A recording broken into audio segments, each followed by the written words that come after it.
So let's casual gaming. So let's casual gaming. So let's casual gaming. So let's casual gaming.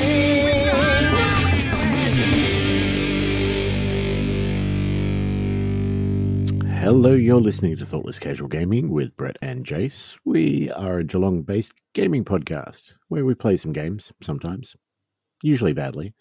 Always badly. Always badly, all right. And then we talk shit about them. So, just sort of a wrap-up sort of episode at the moment.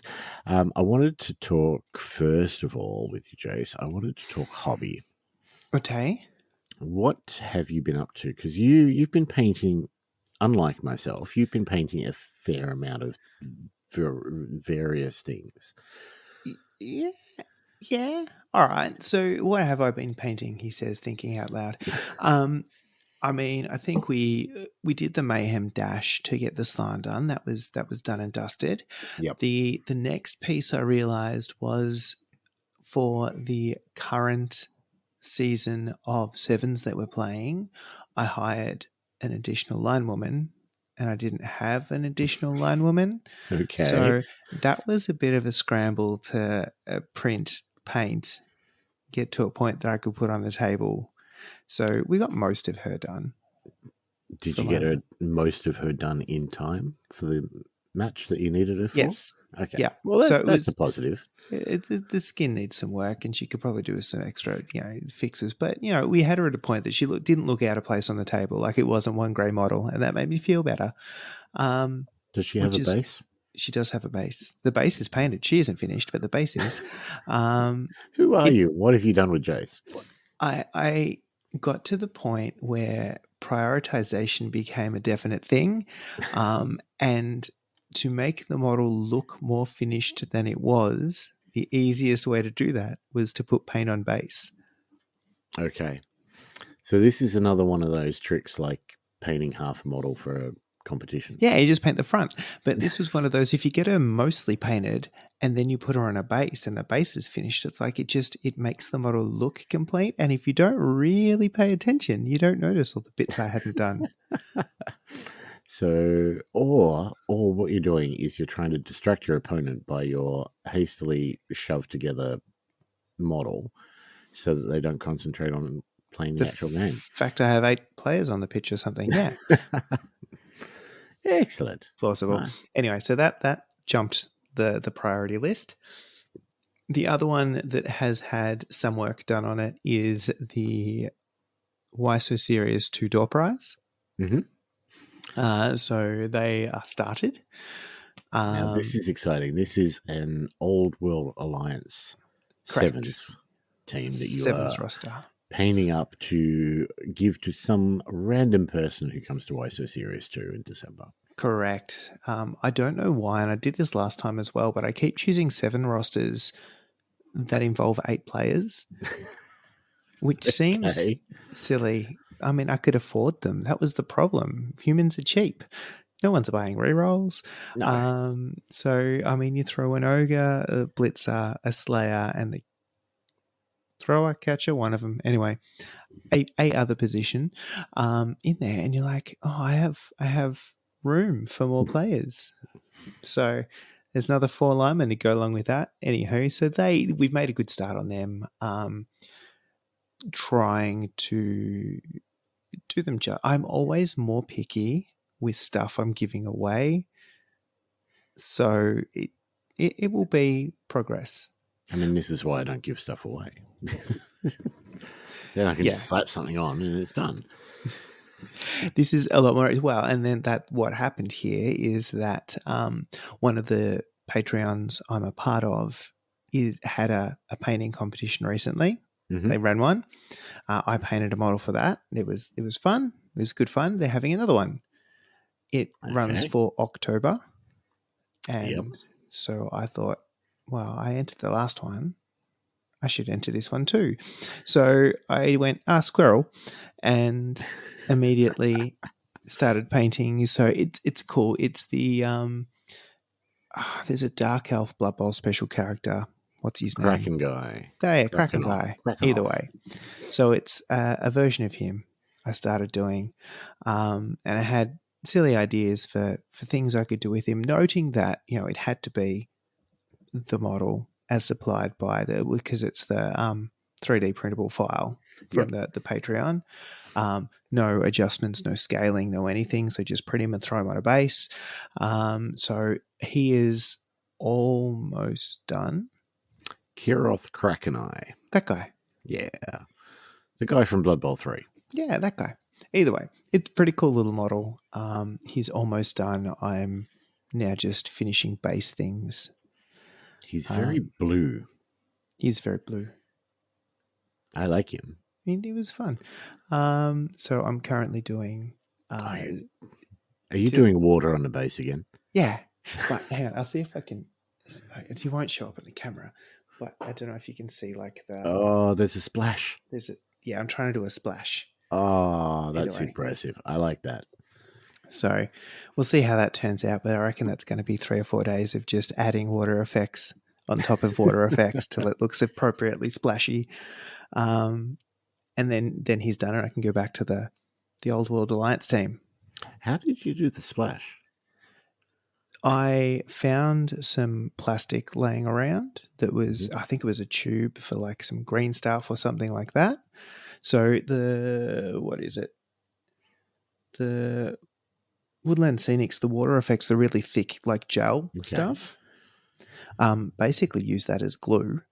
Mm-hmm. So smushed it all over the base, cut some of this plastic in random wavy-esque shapes, stuck it in, and I'm now just building up more of the water effects so it doesn't look like a bit of plastic. It looks a little bit irregular and splashy is the dream.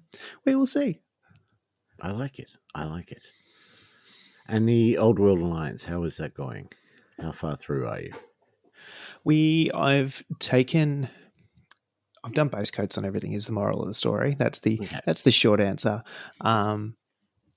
I am really, really enjoying sort of and it's a similar approach to what I've taken with Krakeneye, but if you take a little bit more carefully and don't rush it, you get better results is the way. But effectively, base coat, highlight, kind of just your normal everyday painting approach, but then using a lot of contrast paints and stuff you can basically take the highlights too far and then pull them back and add some color and some interest and that kind of stuff. So it's a really fun mix of using regular everyday paints and paint techniques and then contrast and kind of bouncing between the two that I'm having fun with. So that's the plan.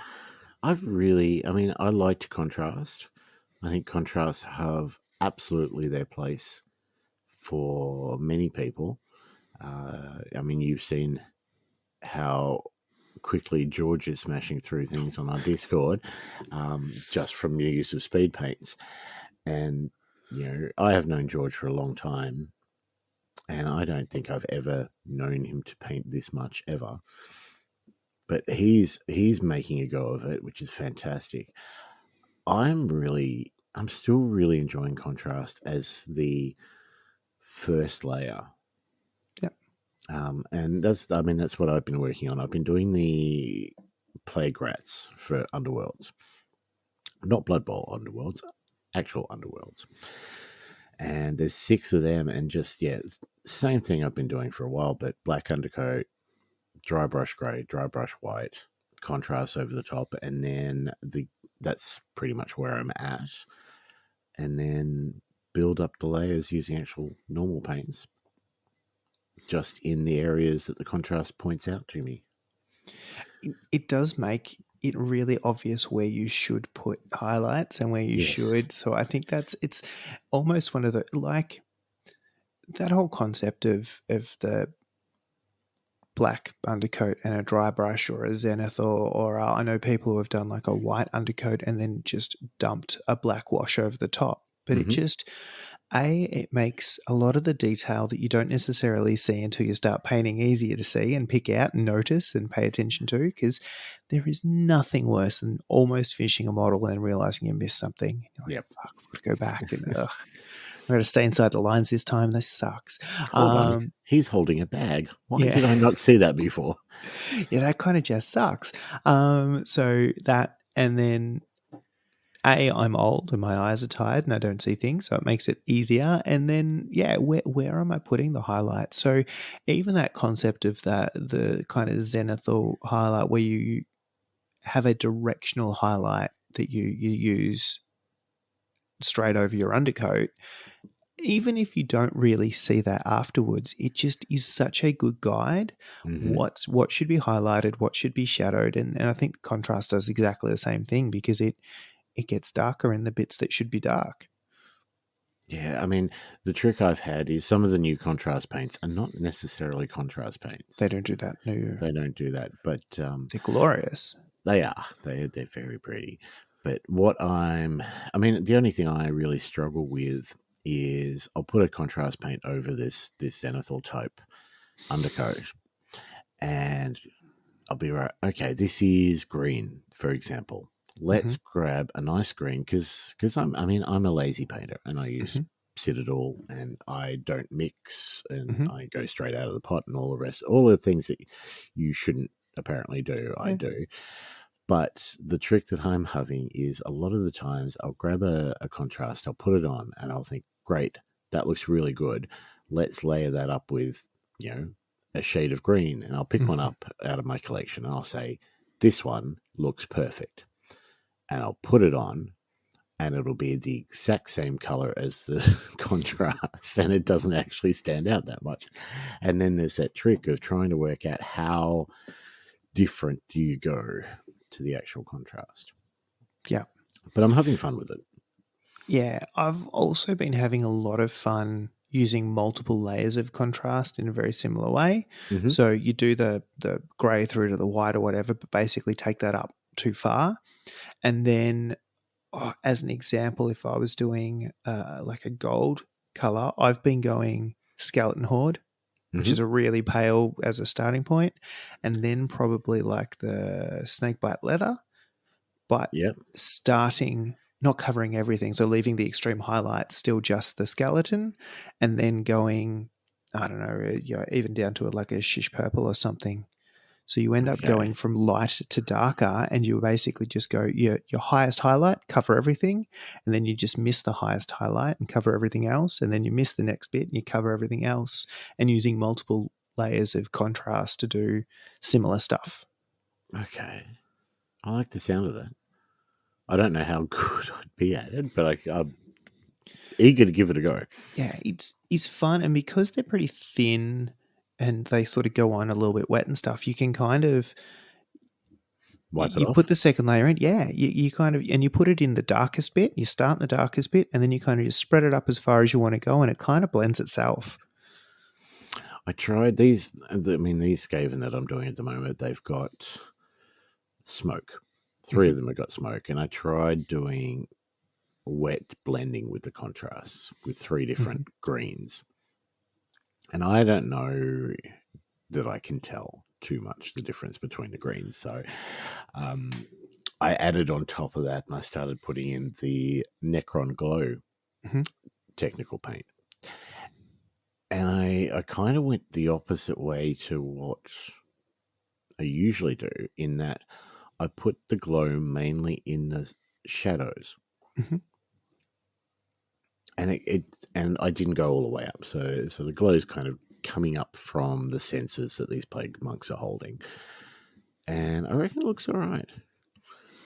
Just it adds that little bit of a glow as it's coming from the sensor and then goes into the darker green up the top. Yeah. Yeah, it works really well, and it gives you that idea that it's not the smoke that's glowing. That doesn't make sense, but the thing that's creating the smoke is doing the glowing. In very similar way, I did the vampire bases not that long ago. That was a case of paint the bases, do all the cracks and stuff with white, just lined them with white, and then smushed contrast over everything. Okay. and Because instant they looked glue. really good. Yeah. I And that liked was them. pretty much that simple. And then some cleanup where you kind of mess something up, but it was pretty much that simple. All these different tricks and different ways of using the same sort of paints is really interesting. And there was a bit of talk in the Discord recently about marble effects and how to paint marble. Mm-hmm. And friend of the show, Clinton, is doing some YouTube videos. I suggested doing one on that. Yes. But there's something I do like, and I don't tend to get on YouTube very much, but if I am after something like how to paint glowy smoke, for example, Mm-hmm. I'll find some short YouTube videos. And I There is find that really something. helps.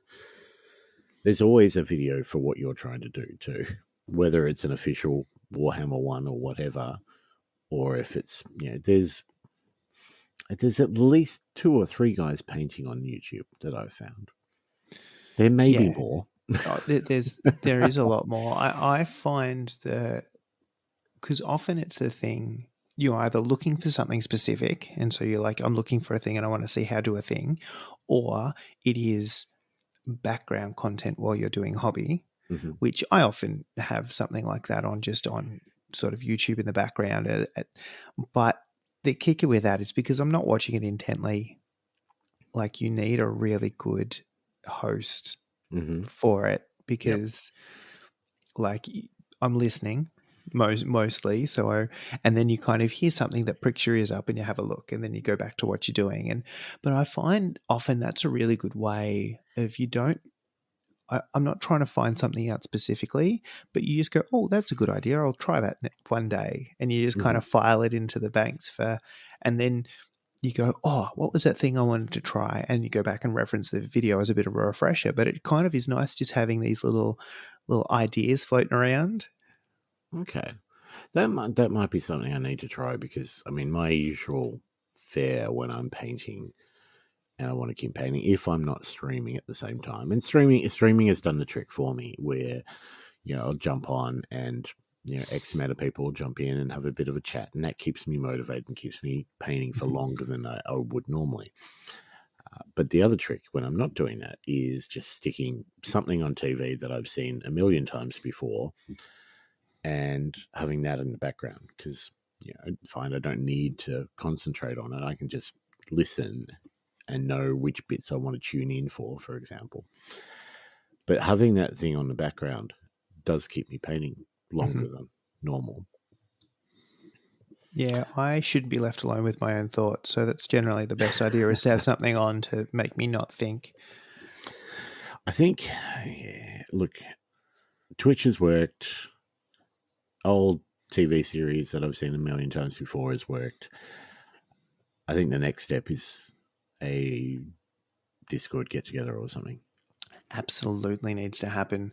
Because that is definitely one way. I mean, if only there was a good reason for lots of people to paint something I know, right? over the next 10 or so days. Yeah. I mean, on a completely unrelated note, paint a thing. We are running a painting event throughout September and October, so it's still got 2 weeks to go, basically. That's plenty of time for you to pledge something, get in and done, because it's a thing. You choose that thing. We're not giving you any sort of limitations or colors this time or anything like that. Choose something, paint it, submit it, possibly That's win a thing. prizes. That's a thing you have painted. Yeah. And How good is that?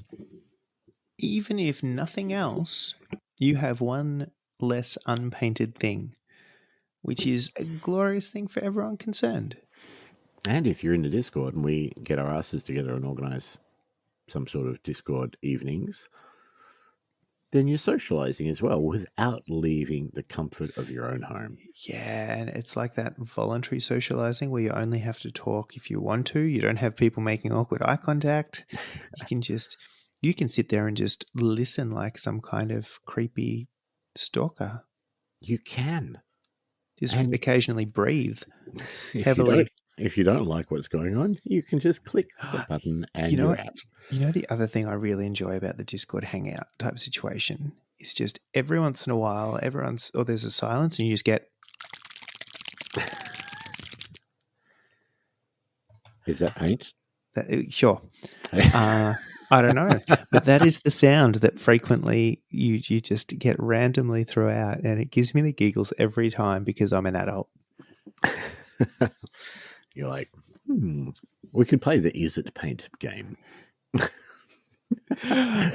I got nearly in trouble at a previous workplace after playing Is It a Beard Hair? Oh dear. Right. So, anyway, moral of the story: paint a thing, win prizes It's fun. is fun, and yeah, it clears out some of that hobby backlog you've got. And God knows, I have not done enough painting this year. Nah, and if the prune juice isn't doing it, maybe painting will help clear out that backlog. Yeah. Not where I was going, but sure. Sure. Sorry, my bad. Ah, dear. Try and keep one episode off the sketch. Just once. I can't make that promise. No. In fact, no, I'm pretty sure that's against my contract. All right. So, any other hobby you've been doing? I don't think so. I think that, I mean, Nah, that's probably enough. It's more than I've been doing. I'm working on 6 rats. And what hobby are you doing? I'm working on 6 rats. I told you that. Leave my outside of hobby pastimes out of this. It's a hobby. I'm working on it. I'm working on it. At the moment, I can only get 4.5 up there. It's making some kind of Frankenrat situation. Every time I go to the hospital, I get a little bit closer. Anyway, shall we talk a couple of games? Let's, because they are things that we have also done. Yes. Now, first of all, have you been playing anything on the Xbox? I have managed to play an thing on the Xbox. In Me that, too. I know, right? I haven't actually touched it forever. Mainly because my Xbox time is the same as my hobby time, so one takes away from the other, and the hobby has been winning. I randomly had a day the other day where the kids were chilled out and one of them was napping, and I'm like, you know what, bugger it, I'm going to load it up and I'm going to play another game of Blood Bowl. It's been forever. And so I kicked up the Xbox. I made sure the batteries and the controller were charged. It was all this kind of jazz. I fired it up. I loaded it up, and then it updated for the next hour and a bit. That's bad. So I didn't. But then last night I did some water effects things, and then I needed the water effects things to dry before I could do more things. And I went, what am I going to do for the next hour? I'll play that game of Blood Bowl. So I did. And I remember why Blood Bowl 3 upsets me in every way imaginable. Now, first of all, were you playing against AI or were you playing against somebody? I started trying to get a game against somebody, and then I gave up waiting for somebody. Okay. And then I went back to the AI. What has Cyanide done with this game? Seriously, it's just not what it should be, and so no one's playing it.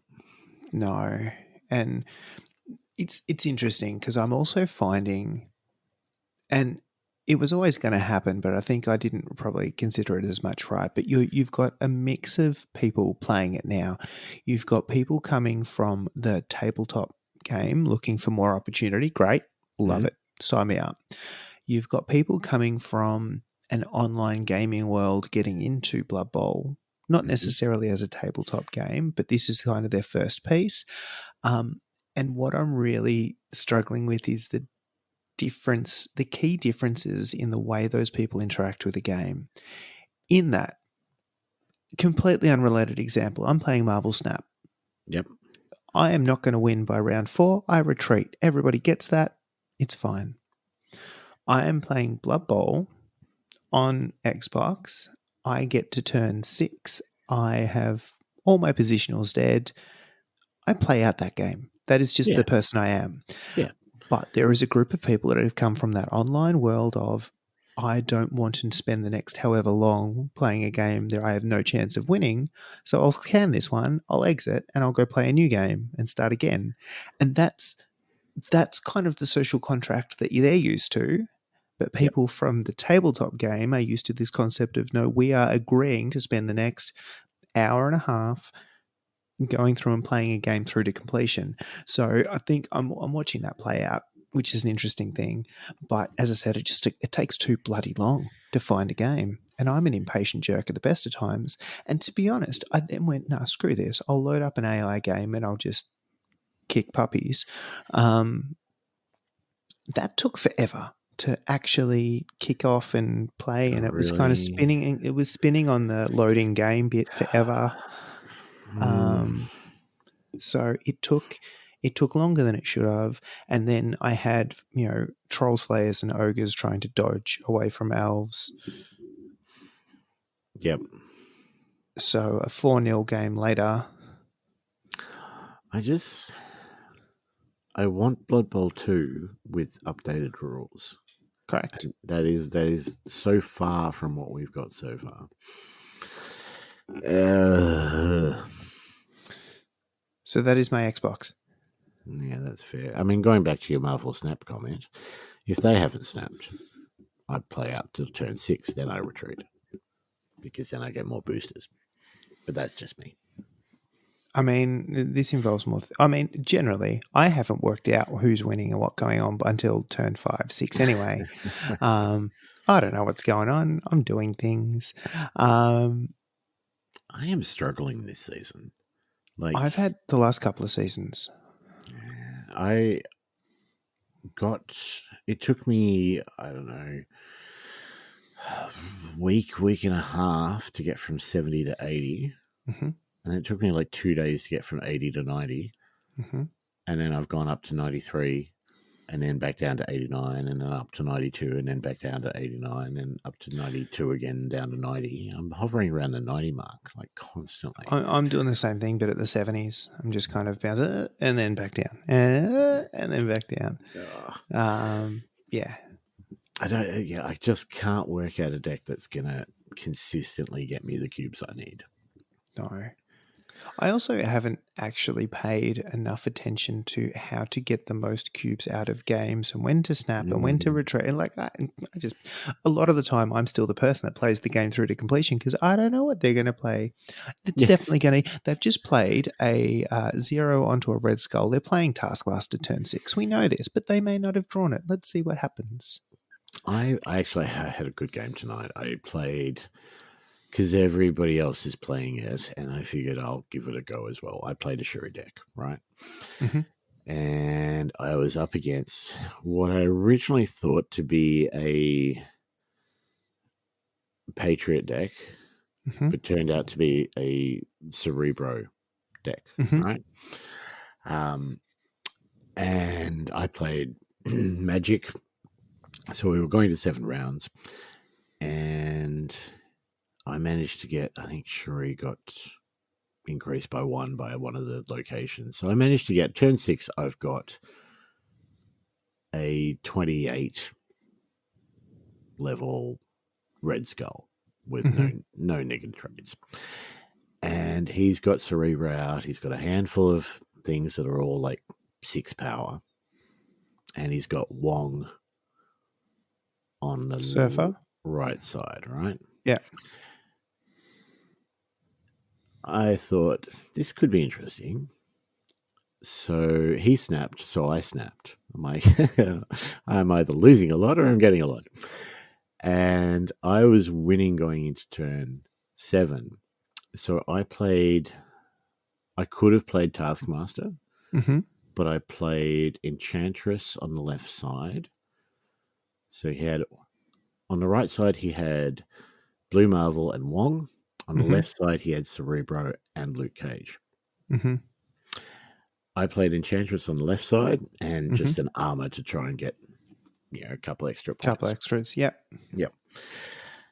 That revealed, cancelled out his Cerebro, which was the full intention. Also cancelled out his Luke Cage. And he played Hazmat. He played Mystique and then Hazmat. So Wong, Mystique, Hazmat. Down he went. I really enjoy those. I actually really am enjoying some of those decks you play against, though, where you're like, oh, it's this deck. And then halfway through, you're like, oh, it's not that deck. Yeah. They're the ones I'm enjoying the most playing against. But also, I get bored very easily and then go back to just obnoxious decks to mess with people. So I have one that is just, let's mess with locations. Mm-hmm. And it's got Scarlet Witch, Rhino, Magic, Legion, Yep. like all of the aboves. Storm, Juggernaut. And you just see if you can mess with the locations till. I'm playing around with a deck at the moment. I don't know that it's that good, but when it works, it's really fun. It's Mr. Negative. And the main idea is Shuri, or hopefully Wong Shuri, and then Lady Deathstrike, and then Zola on her. Yeah, okay. So when it works very nicely. Yeah, I got done the other day with a negative deck where he dropped Mr. Negative, and then like turn 6, it was Venom Null and something else, and it just went from nothing on the board because he just dropped the 3 or 4 cards in the last round. Yeah. Null Zola is nice. And of course, I was playing Nimrod. Mm-hmm. And so my 24-point Nimrods just catapulted. Oh, dear. Too much fun. Too much fun. But I've got the other thing 3 weeks. 3 weeks to get to Infinite. Because I like each season. I've done it the last couple of seasons, but I get to Infinite within a couple of weeks. Last season, it took me 3 of the 4 weeks. But once I get to Infinite, then it's all good. Mm-hmm. Because you get to Infinite now and you've got like a ranking system. So, you'll go up in ranks and down in ranks depending on how many cubes you win and all the rest of it, blah, blah, blah, blah, blah. Don't care. Because you're not going below level 100.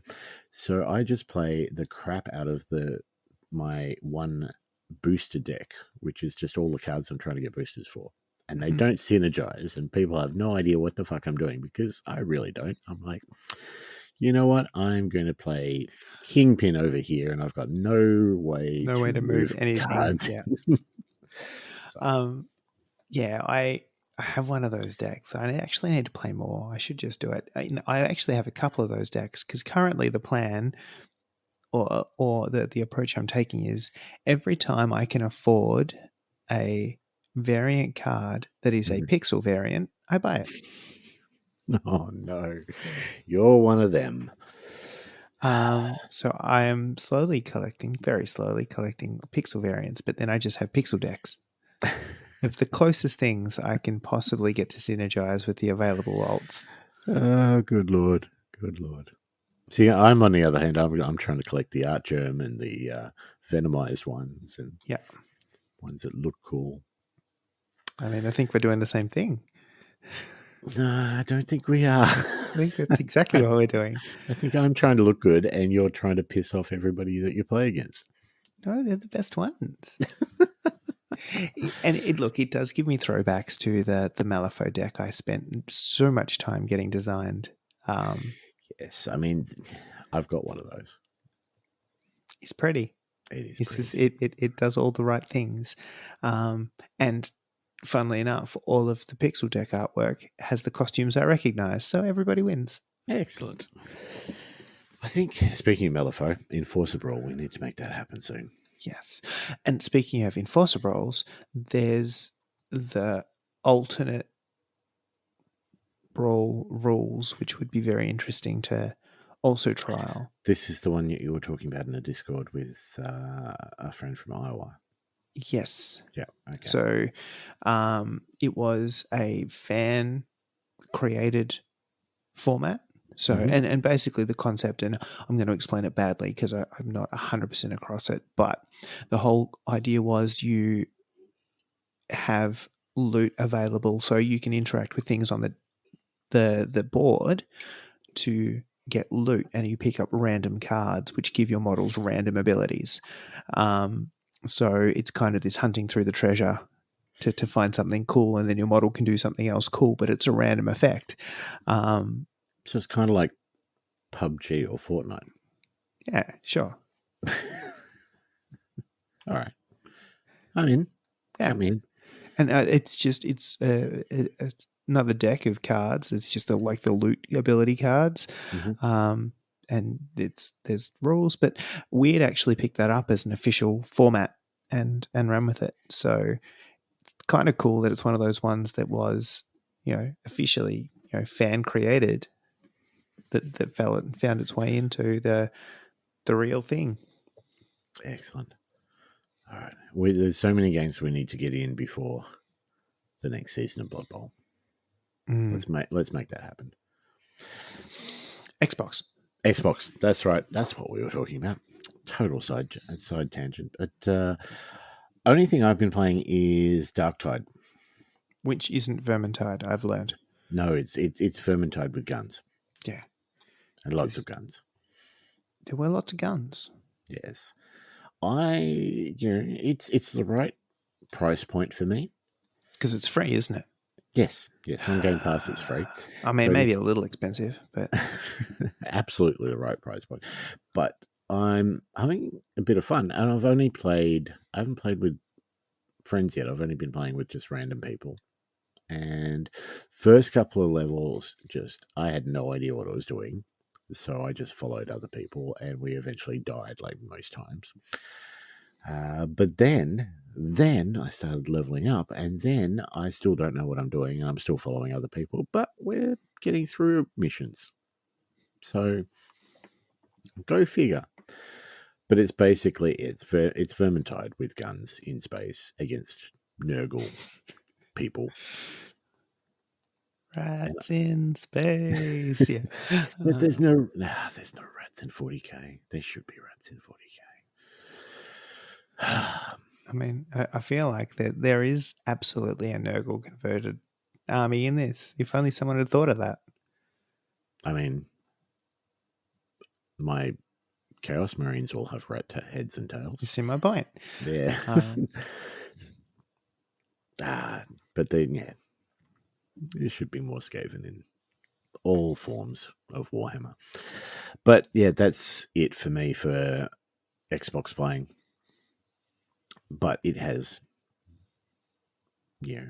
taken up a bit of time, a couple of nights, and has been most enjoyable. I think the fun part will be if we get a group together and actually play a couple of games.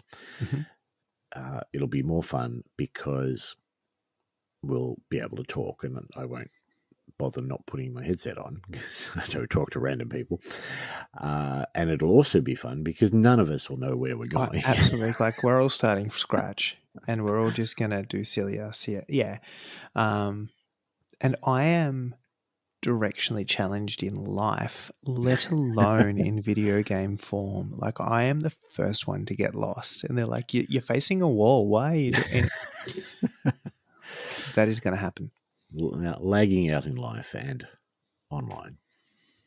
There's a T-shirt in that. Yeah, there definitely is. The funny part with Darktide and Vermintide and all those sort of things is you've got to get from point A to point B, but you travel down a corridor and all of a sudden it branches out into 3 different directions. You've got no idea which one to go. And I'm sure they probably all end up in the same place eventually. But the trick is to stick together so you don't have 3 people setting off 3 different lots of mobs. Leroy. Coming at you. Yeah. No Leroying in Darktide, people. It's not good. Don't go off by yourself. You will die. Because there are lots of these Nurgle guys. That was fun. Yeah, all right. For free, I'm interested. Excellent. Download it.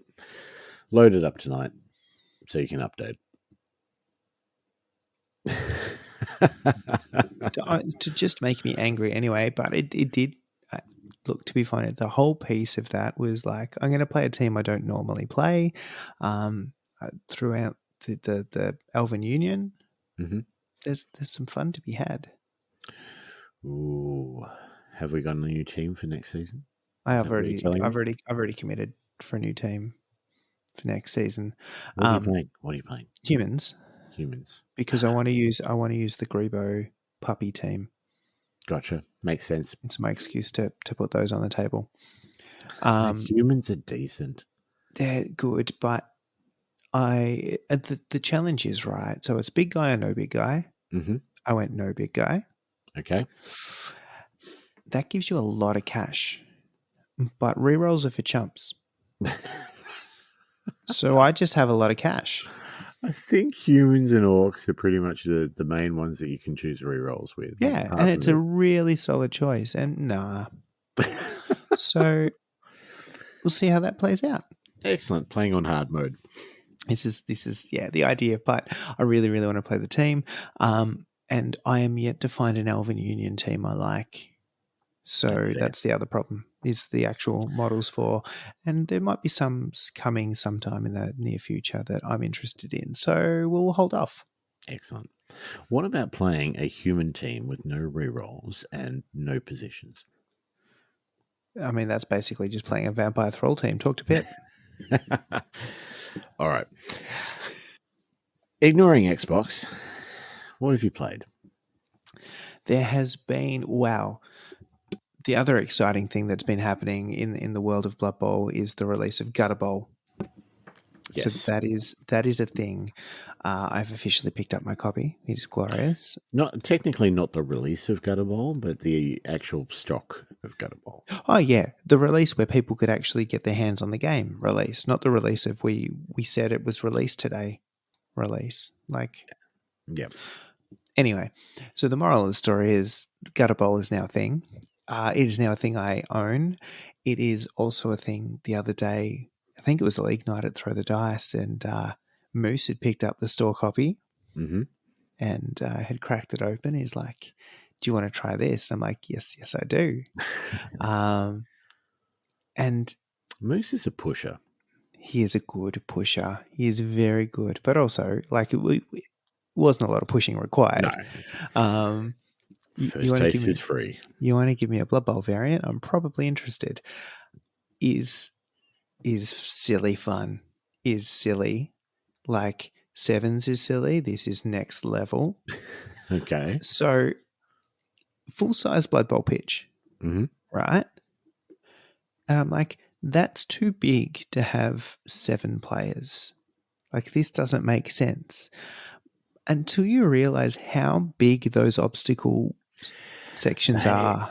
I mean, I haven't played it, but I picked up my copy and I've opened it and had a look, and yet they are. They're like 4x6 squares, I think. 2 squares either side or something. It's not so you've much. got 2 squares literally up, and then a few squares in the middle and 2 squares on the other side. Like, you have to go around these things. And not only that, then you've got the barriers in the middle, and then you've got all of the special rules that go along with Gutter Bowl, which, to be honest, there aren't heaps, but all of them are amazing.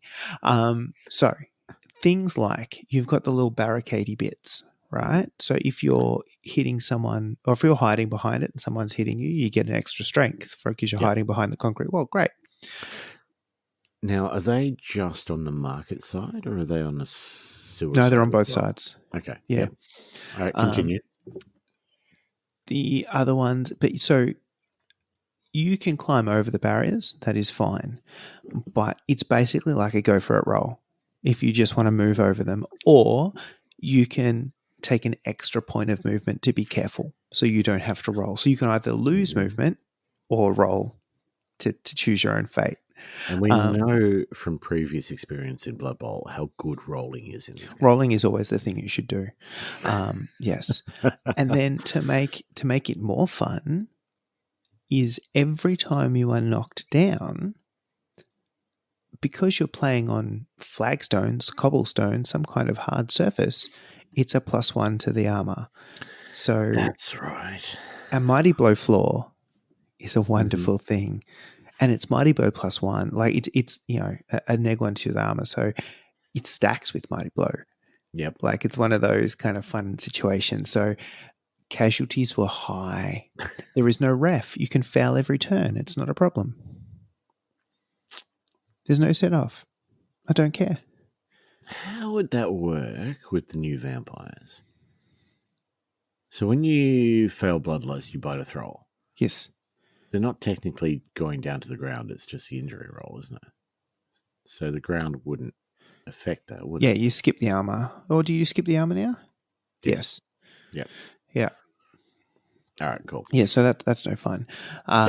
No, good for me to know. They're not getting sent off, but yeah, you can foul every turn with no fear of reprise.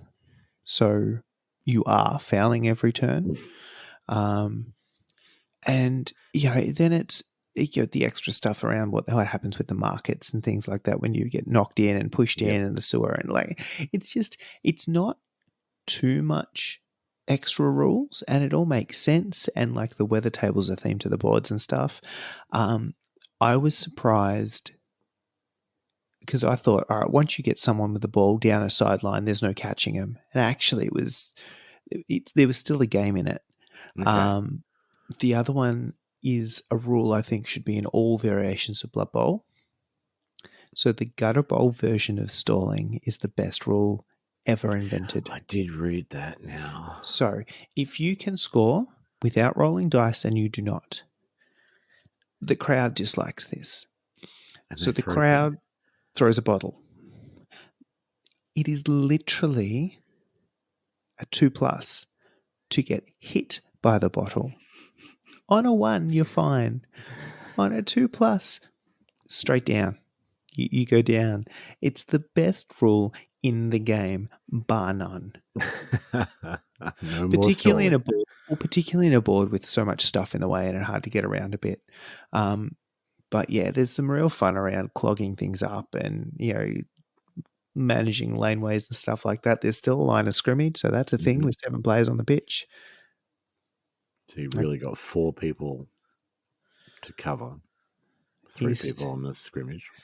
Yeah, it's interesting. So what team did you play? I played Norse. And how did they go? Pretty well. So it turns out I probably didn't, because I've been playing 7 for so long and a lot of the teams don't start with skills or don't start with useful skills. I really have not played with block for such a long time. And oh my God, everyone has it. And it's the best thing in the world ever. Who would have thought block was a good skill? So throwing dice with reckless abandon, it became a thing because I could. And then, so you've got a higher starting treasury. It's like 750 starting treasury. It's 5 positionals. They're cheap enough you can afford them. So I got to start with a Yeti and an Ulfwerner and a Berserker, and I figured it's a big pitch. Let's go 2 Valkyries. And then and I still think, I might have even had a bench. Like, it was ridiculous because I still don't believe in rerolls is the moral of the story there. I didn't have to have a bench. But if I wanted one, if I didn't want rerolls, then I could have one. So why not? Yeah. Look, having a reroll is probably not a terrible thing and probably recommended for those actually trying to build teams. But my God, having starting skills is good. So, Gutter Ball, recommend? Is fun. Is silly. Don't try and play serious Blood Bowl.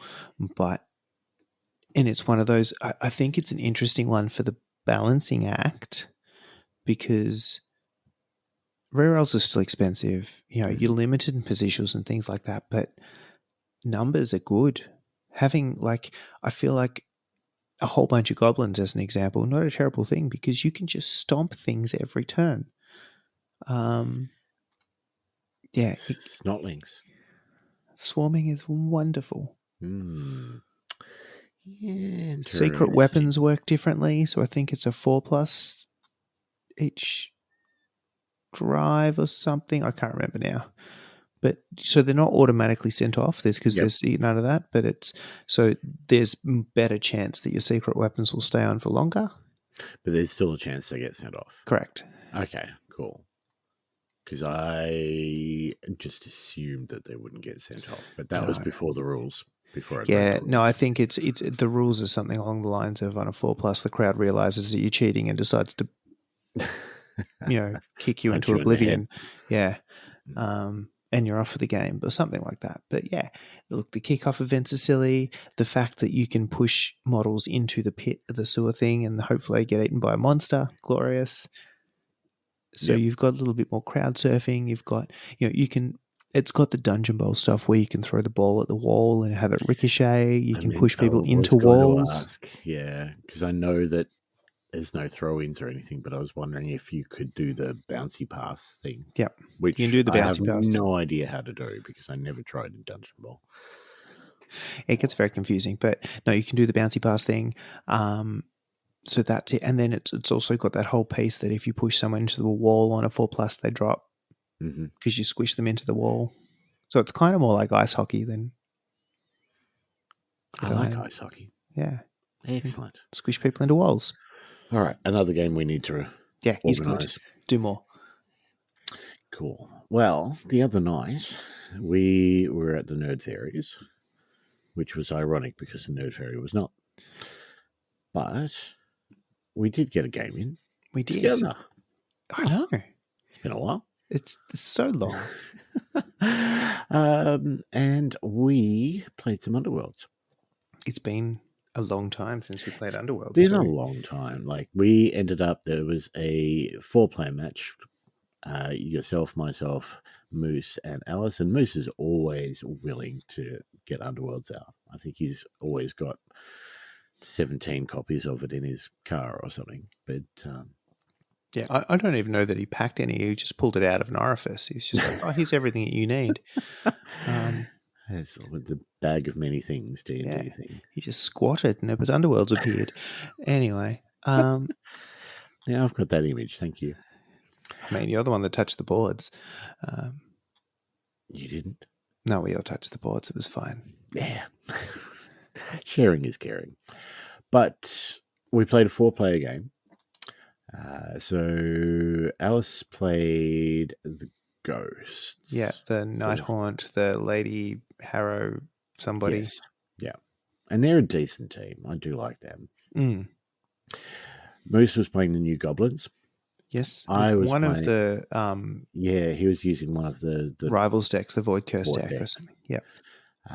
I was playing the Plague Monks.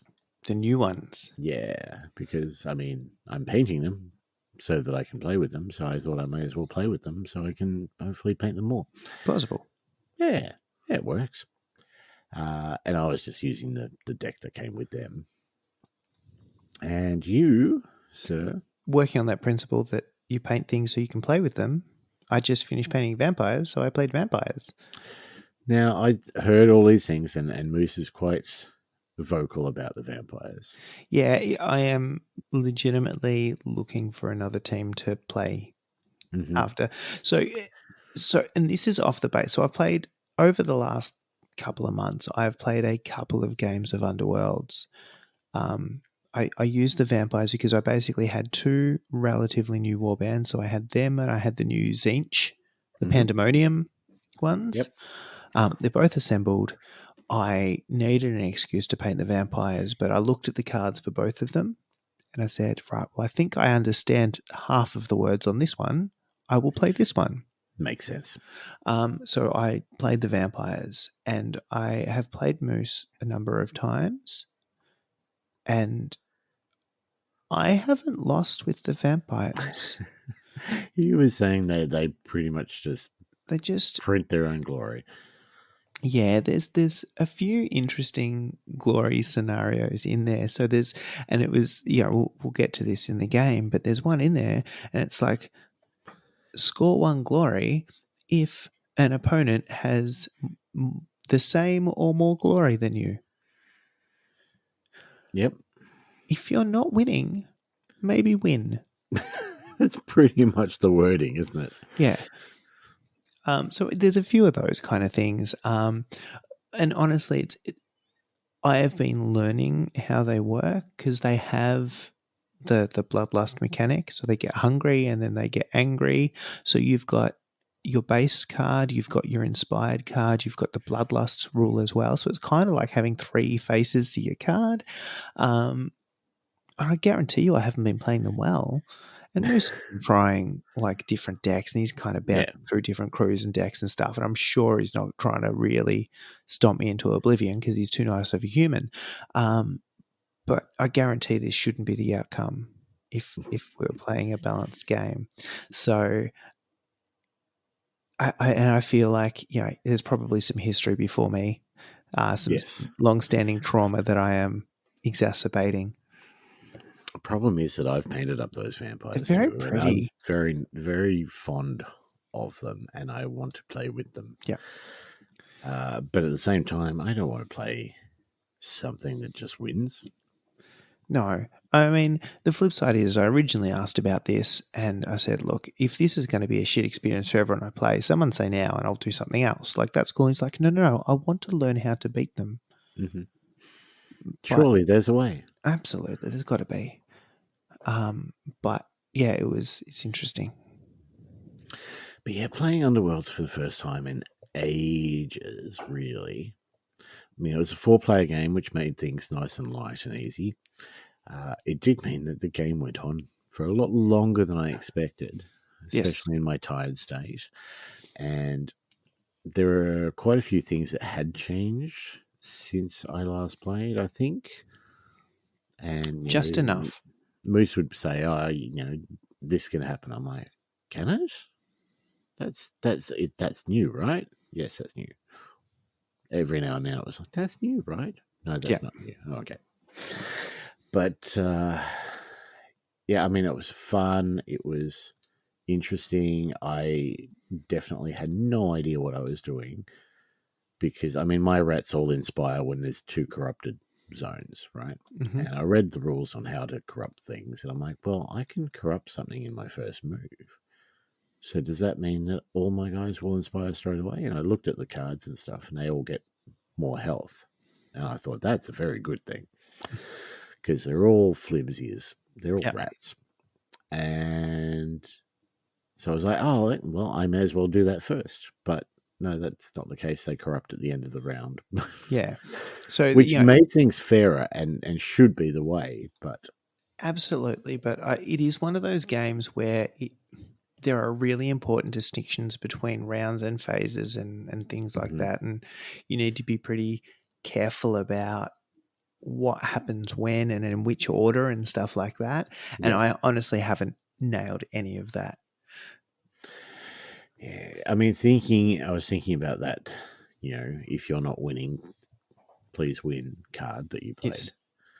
Like, so technically, when you're scoring power, you're going around in a circle if you're playing multiplayer. Yeah. So there's nothing to stop you playing that as a first card and then playing anything else to score as well. Which means, maybe you're 1 or 2 behind and you play that, get 1 more, and then you play all the ones that you were going to score anyway. Yeah. So there's timing stuff. Yeah. Surely. Yeah. But look, I mean, overall, I liked it. It's a fun game. And I always find, look, the multiplayers are always fun. They don't necessarily help me learn how to play the game. Mm-hmm. Not necessarily a bad thing. That's not why we're always there, because they're always fun. Because there's always that extra game of, no, you should totally murder the person that isn't me. Yes. Yeah. I won't hit you if you choose to do this other thing next turn, which is a fun little metagame. Yeah, that was totally me, like in that last round with Alice. I'm like, I'm just going to run up here, standing right next to you, and she's just looking at me. I'm like, but I'm not going to hit you, I promise. And she trusted me, which in this case she was right to do. Many other cases, she was not right to do. Yeah, I just wanted to hit a vampire from somewhere else. I know, but it turned out that that was probably enough to get the result. So, I feel like sabotaging you is more important. Nah. But, I mean, there are a lot of games that, I could play seriously if I wanted. Like, Underworlds is definitely one of them. Crisis Protocol is another. Malifaux is probably another. But I think, Blood Bowl does that itch for me.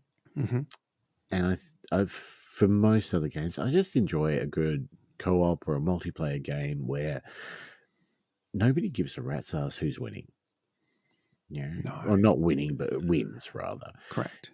Because in the middle of the game, you're always targeting the person that's winning, but you just get to the end of that game, you go, "Oh, that was fun," and I came second, I came third, or I did this cool move, but I still lost, and I don't care, because you're not playing for sheep stations or anything. So Yeah. I really enjoyed that. I did win an official GW tournament with Underworlds way back when. And I'm pretty sure that is the last time I will ever play Underworlds seriously or competitively. Yeah, And it's the game that I would like to be at a point where I understand how the game works and how the game is played, and be confident enough in my ability to play that I'm not messing up the rules and I'm probably making some of the right decisions at the right time. Yep. But it is absolutely not the game that I am going to try and do my damnedest to do as well as I can at. It's fun, right? And that is fundamentally, it is not. It's one of those games that is light enough that you can play it casually and it doesn't really detract it too much. It's got enough in it that it's juicy enough, even if you are playing casually, that it has some tactics and stuff to keep the brain going, which is good. I like that. The models are sweet, and there's only like a few in a crew, which means it's perfect hobby opportunity because you're like, I'm going to paint a new crew. That's 3 models. Great. I really love the Underworlds models. They're so good. They're a real step up from a lot of other games that GW produces. And they look incredible, and it's not overly taxing. No, To they've paint a got some warband. really good themes. They're doing the fully sculpted bases in with everything that just make it easy again. They're the single poses, but they're good poses. Like there's the most recent Water Elves aside, there's really, like, most of the crews have got some really good dynamic individual character. It ticks so many boxes, and it's one of those games that keeps both players engaged throughout as well. It's not like an I go, you have a nap situation, because there's so much reaction, and I play, you play, and ploy cards and all that jazz as well. But also I don't play it enough to care what happens. Yeah. It's kind of the perfect balance. Crisis Protocol is the same. I like big things going bang, and it makes big things go bang, and that's fun. Yeah. And there's enough of the other stuff, cool models, small model count, enough tactics to keep you interesting, and then stupid things that happened with dice. It's great. Yeah. No, I like it. I think at this stage, I will probably just keep an Underworlds team in the boot of the car. Yep. Yeah, I've got one in the bag now along all the time, because it is just that I can just pick it up and play. I love the most recent format where it's like, here's the deck. Yep. I mean, That's the game changer. Back in the old day, the deck building was really important for me. And I got a real kick out of it because I had that whole CCG background, and I used to play around and work on decks and try and get synergy between cards and all that sort of stuff. And it was great, but it very much became a pay to win game. You would have to buy every warband to get all the cards so that you can, and sometimes you might not want a 17th. No, it's a good Stormcast. sales tactic. But Well, to a point, it is. Eventually, enough people will get pissed off. And Well, it leave. was the reason I enjoyed the game less. Yep. Because if you didn't have all of the things, you didn't have the good cards, and you didn't have a chance of winning.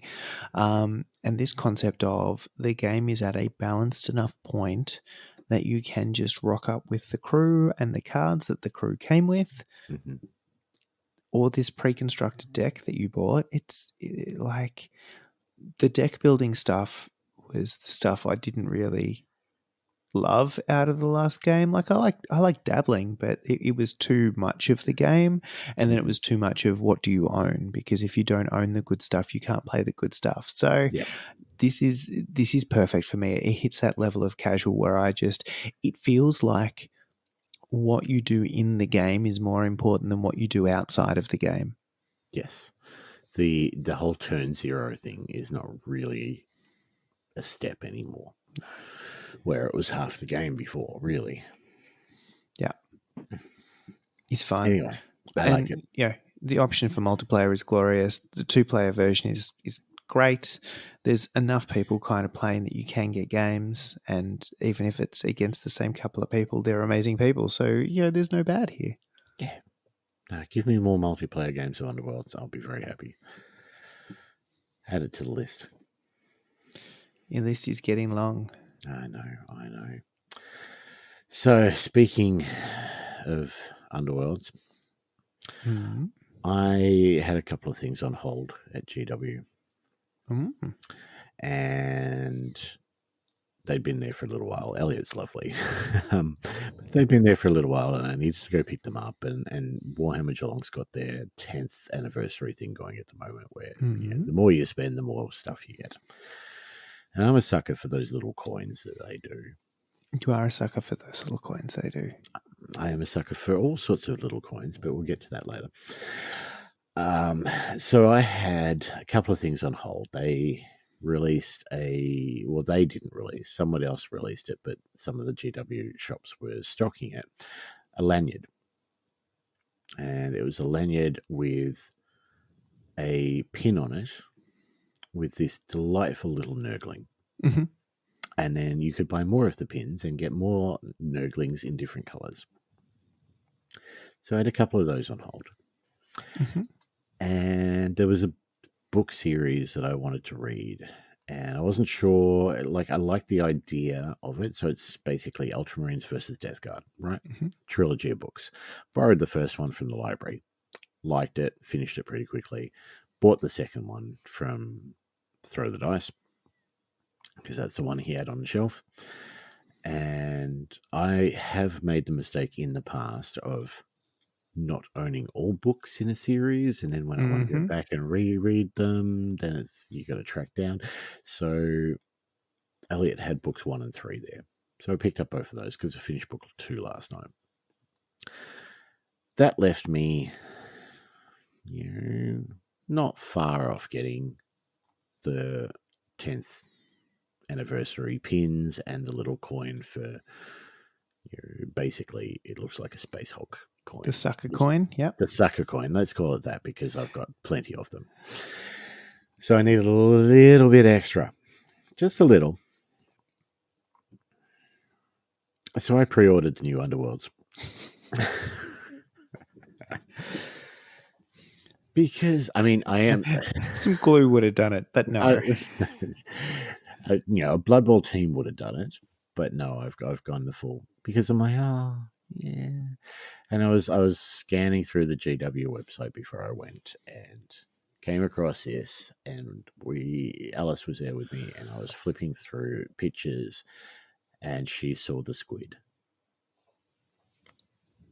And then the little jellyfish on the base. And then I scanned through and then saw the Slanesh models. Mm-hmm. And she turned to me, she goes, I'll split it with you. I'm like, okay, I'm in. So I went fully expecting to carry it home, and then realized when I got there and looked for it that it wasn't actually out yet. So I pre-ordered that. It was so close to a buy for me. Mm-hmm. I really like the Slanesh models for it. Mm-hmm. I really like the different theme they've kind of gone. Yeah. It's super fun. I wanted to like the fish elves, except for the fact that there are two that look too similar. Like There are two that look similar, but then there's a squid. then there's a squid, which makes up for everything.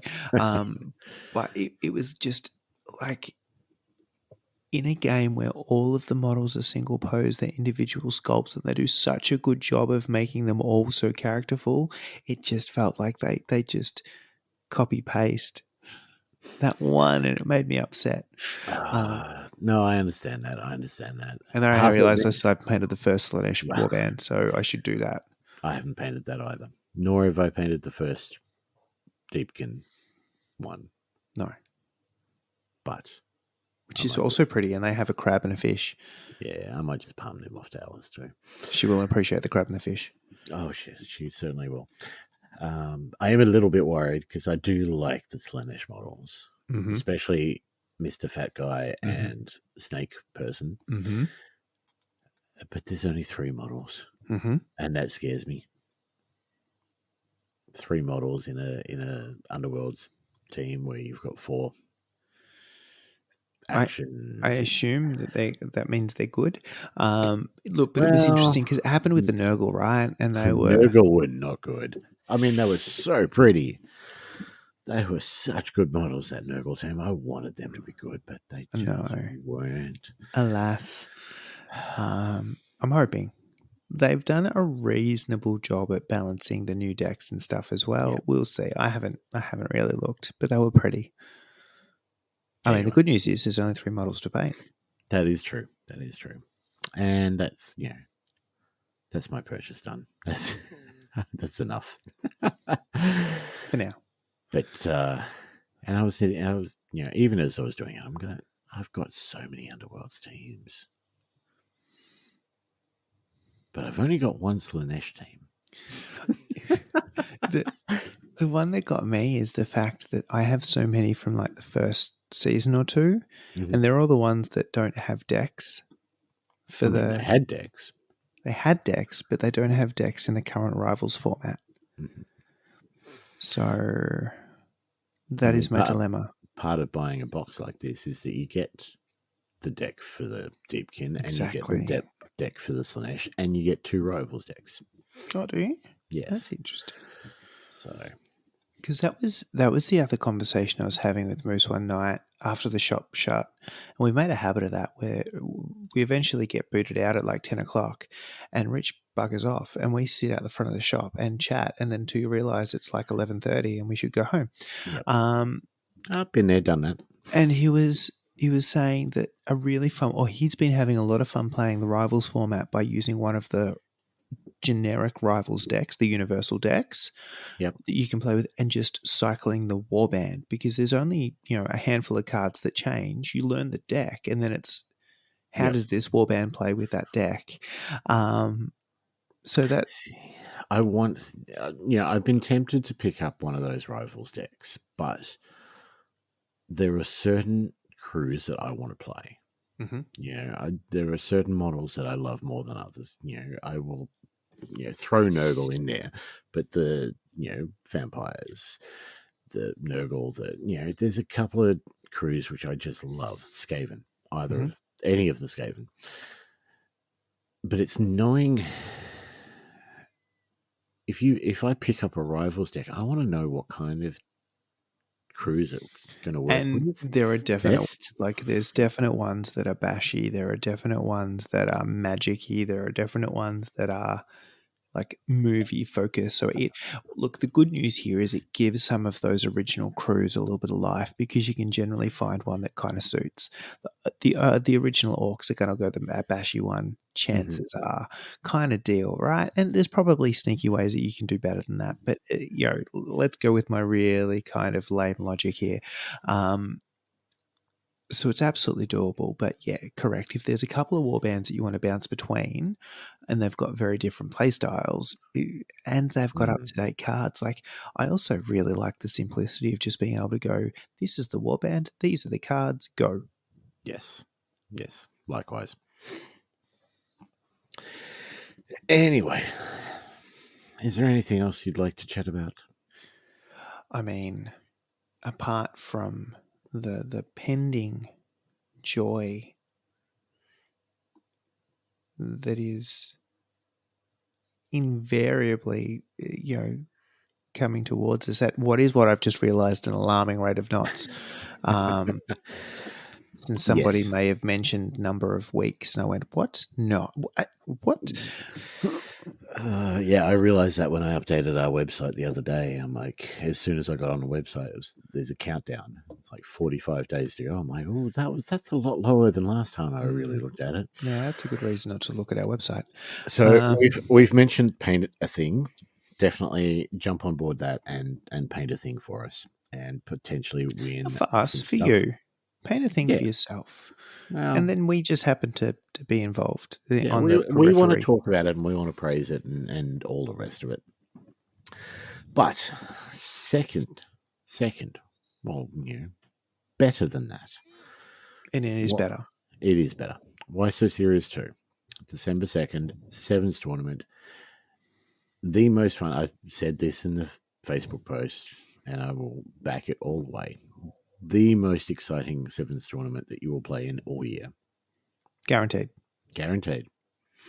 Guarantee is not an actual guarantee. But it's true, so it doesn't matter. We believe it. We believe in it so much. We know we need to sit down and talk about rules for the We rounds, absolutely need but to finalize anyway. that, but we'll get to that. Details. So we posted pictures today of the coins that have come in. And we are so excited about Why So Serious 2 that we are going to pay you to come and play for. You're going to buzz. I did buzz. Doesn't matter. Anyway, that's Why just So butt Serious pop. 2? Everyone that comes is going to get one of these flashy coins, which I have in my hands. And they're so pretty. I can see the reflection buzzing around. Like if I was a cat, I would be hitting the screen right now. So you can just see the light reflecting around. But they're pretty. So there is posts. You can see them online. But we do have coins done. Use them as a reroll marker or a turn marker or a score marker or just the customized end of a butt plug. I don't care. They're pretty. Oh, all right. That's next Why So Serious. We'll come back to that. Butt plugs for all. Just on all of the stools. Anyway, we have so much planned. We are excited. We have the coins in hand. There are other things which are currently on their way to us. Yeah. The Minotaur models are printed. They're here. Yep. So they are there. So look, people are walking away with stuff. Yeah. That's, if and you a good don't time. win anything all day, you are still walking away with plenty of stuff. Yeah. And winning, is an interesting definition. But this is not a winning tournament. How are you going to do that? You don't even know. You don't know how you're going to win. So good luck trying. Why So Serious is all about having a good time playing Blood Bowl. And the results may or may not matter. In fact, probably not going to matter. They do not matter. People might want to know how they did win their games. Sure, cool, but there ain't going to be. There's no accolades. There's no street cred. There's no prizes for coming first in your games. No. So, I mean, sure, play Blood Bowl. That's awesome. That's why we're here. Like, I will play Blood Bowl. Pick a night of the week. I will play Blood Bowl because that is a great thing to do with your time. Sign me the hell up. And this is an excuse to do that some more and add some laughs on the top. Like, there's no bad. There's a venue with beer. Absolutely. There's a venue with beer and food. And, probably more importantly than both of those, there's bourbon. Sure, I mean, if that matters. But it actually, what is ridiculous, because this is the same venue that we had Mayhem at. Mm-hmm. My lunch was like $7. Yeah, it was glorious. I had like a full schnitzel roll, and it was glorious. The guys there are fantastic. So nice. It's not expensive, and you don't have to go anywhere. You can grab some lunch, grab an alcoholic beverage of your choice if that's Grab one of your way, opponents. and wander around and have a look at all the cool teams. Yeah, is good. So it will be fun. Very much recommend if you are interested in playing a day of just silly fun Blood Bowl, come along. If you are not great at playing Blood Bowl, come along. This is probably the best chance you got at winning a prize. If you are great at playing Blood Bowl, you probably want to play some more of it anyway, so come along. There's really no reason not to come along.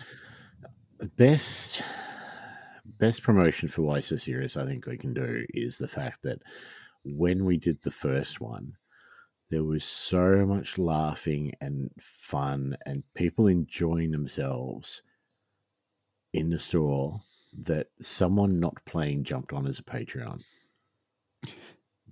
because he saw how much Complete fun stranger people were having. wandered into a tournament and then left with a Blood Bowl team. Like, Yes. He He wasn't there to play. He was there to help out or whatever, but yeah, he left with a Blood Bowl team and dice and all sorts of stuff and becoming a Patreon for us. played a season with us, and yeah. So I cannot recommend it enough. If you go to one tournament all year, this is the one you want to choose. So tickets are on sale. We have sold 23 tickets. I would like to double that. That Yep. would be the sign. I mean, the more tickets we sell, the more cool shit we can throw at people. And also prizes. But also refrigerated shit. Yes, it's that important. May or may not be around. We'll talk. I'm excited. All right. I'm very excited. Why So Serious 2, December 2nd in North Shore. It's going to be awesome. Grab your ticket now. If you're considering it, do it. Because we guarantee, like, this is the most fun we've had. If you're not considering it, do it. Start considering it and then do it. Yeah.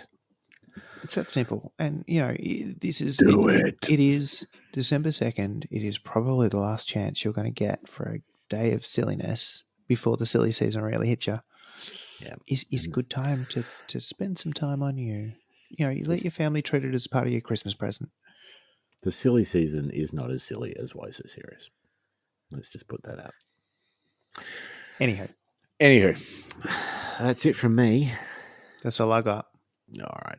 Thank you very much for listening. By all means, if you haven't, give us a follow. Spotify, Facebook, Podbean, Twitch, OnlyFans if you're desperate. Give us a review. We've got a couple You can of do reviews. Yeah. And I don't actually know if people, like, the contents of a review matters. Like, I don't know. I think number of reviews is important, but say what you want. Yeah. I'm curious to test this theory. I'm happy to use this as a scientific research. I'm in. As always, thank you to our Thoughtless and Ultimate Patreons, Alice, Clinton, Gertzy, Jared, Kingsley, and Yuri. Too many you guys names. Are awesome. And yeah, there's, even if you guys can't make it to Why So Serious, we will find some stuff for you. You deserve it. But if you feel like supporting us, by all means, jump on Patreon. A couple of bucks a month helps us run some giveaways, organize prizes for these paint events, things like that. So it's a huge help. Added to that, next month, November, December, we are going to do a big prize for the year. So it'll be a giveaway. It'll be something big. Last year, we gave the option to the winner of whether they wanted Blood Bowl or Dungeon Bowl or the Marvel Crisis Protocol starter set.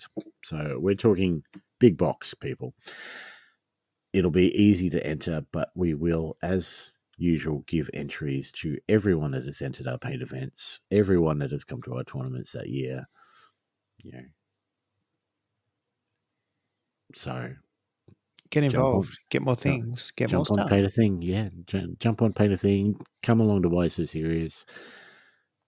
Possibly win big. But that's all thanks to our Patreon. So thank you guys. Anyway, that's it from me. Agreed. It is Laters. it from you. See ya. Flawless, casual gaming. Flawless,